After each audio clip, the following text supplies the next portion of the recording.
KS ಮರುಪರೀಕ್ಷೆಯಲ್ಲಿ ಕನ್ನಡದಲ್ಲಿ ಸಾಕಷ್ಟು mistake ಇತ್ತು, ಟ್ರಾನ್ಸ್ಲೇಷನ್ ಮಿಸ್ಟೇಕ್ ಇತ್ತು ಇಂಗ್ಲಿಷ್. ಆ ಕ್ವಶನ್ ಪೇಪರ್ 200 ಕ್ವಶನ್ ಅಲ್ಲಿ ಸಾಕಷ್ಟು ಕ್ವಶನ್ಸ್ ಕನ್ನಡದವ್ರಿಗೆ ಅರ್ಥನೇ ಆಗ್ತಿರ್ಲಿಲ್ಲ. ಅದ್ರ ವಿರುದ್ಧ ನಾವು 16ನೇ ತಾರೀಕು ಒಂದು ಪ್ರತಿಭಟನೆ ಮಾಡಿದ್ವಿ.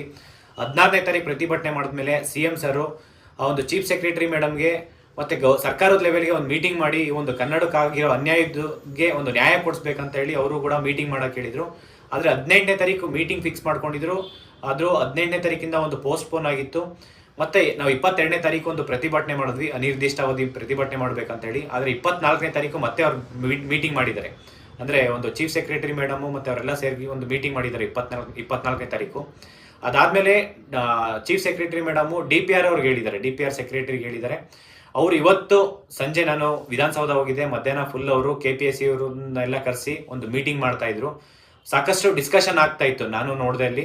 ಅದಾದ್ಮೇಲೆ ಇವತ್ತು ಅವ್ರು ಏನು ಡಿಸೈಡ್ ಮಾಡಿದಾರ ಗೊತ್ತಿಲ್ಲ, ಒಟ್ಟು ನಾಳೆ ಗೊತ್ತಾಗ್ಬೋದು ಏನಾಗುತ್ತೆ ಅಂತೇಳಿ. ಬಟ್ ನನಗೆ ಗೊತ್ತಿರೋ ಪ್ರಕಾರ ಇಂಟರ್ನಲ್ ಮಾಹಿತಿ ಏನಿದೆ ಅಂತಂದ್ರೆ KS ಮರುಪರೀಕ್ಷೆ ಸರ್ಕಾರ ಮಾಡಲ್ಲ ಅಂತ ಹೇಳ್ತಾ ಇದ್ದಾರೆ. ಬಟ್ ಈ ಒಂದು ವಿಚಾರದಲ್ಲಿ ನಾನು ಸ್ಟೂಡೆಂಟ್ಸ್ಗೂ ಅಷ್ಟೇ ಮತ್ತೆ ಸರ್ಕಾರಕ್ಕೂ ಅಷ್ಟೇ ಕನ್ನಡದವ್ರಿಗೆ ಒಂದು ನ್ಯಾಯ ಕೊಡಿಸ್ಬೇಕು ಅಂತ ತುಂಬಾ ಹೋರಾಟ ಮಾಡಿದ್ವಿ. ಮತ್ತೆ ಇವಾಗಿರೋ ಒಂದು ಪರಿಸ್ಥಿತಿ ಪ್ರಕಾರ ಸರ್ಕಾರ ಯಾವುದೇ ರೀತಿ ಎಕ್ಸಾಮ್ ಮಾಡಲ್ಲ ಅಂತ ಹೇಳ್ತಿದ್ದಾರೆ.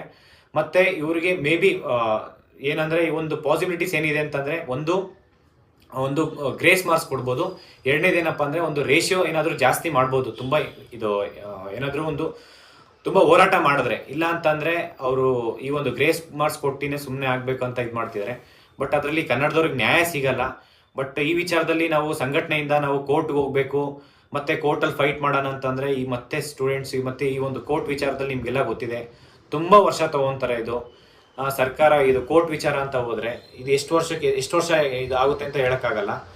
ಈ ಒಂದು ವಿಚಾರದಲ್ಲಿ ನಾನು ಕೋರ್ಟ್ ವಿಚಾರಕ್ಕೆ ನಾವು ಸಂಘಟನೆಯಿಂದ ಯಾವುದೇ ರೀತಿ ಹೋಗ್ತಾ ಇಲ್ಲ. ಮತ್ತೆ ಇದು ತುಂಬಾ ಡಿಲೇ ಆಗುತ್ತೆ ಅನ್ನೋ ಒಂದೇ ಒಂದು ರೀಸನ್ಸ್ಗೆ. ಮತ್ತೆ ನಾವು ಸರ್ಕಾರದ ಲೆವೆಲ್ ಇನ್ನೊಂದ್ಸರಿ ಇದು ಮಾಡಿದ್ರೆ ಅವರು ಹೇಳಿದ್ರೆ ಇನ್ನೂ ಒಂದು ನೋಟಿಫಿಕೇಶನ್ ಇದೆ, ಹೊಸ ನೋಟಿಫಿಕೇಶನ್ ಮಾಡ್ತೀನಿ ಅಂತ ಹೇಳ್ತಿದ್ದಾರೆ. ಬಟ್ ಆದರೆ ಈಗ KPSC ಅವ್ರಿಗೆ ನಾನು ಇಷ್ಟು KS ಅಲ್ಲಿ ಇಷ್ಟು ಮಿಸ್ಟೇಕ್ಸ್ ಮಾಡಿ ಅದು ಸೆಕೆಂಡ್ ಟೈಮು.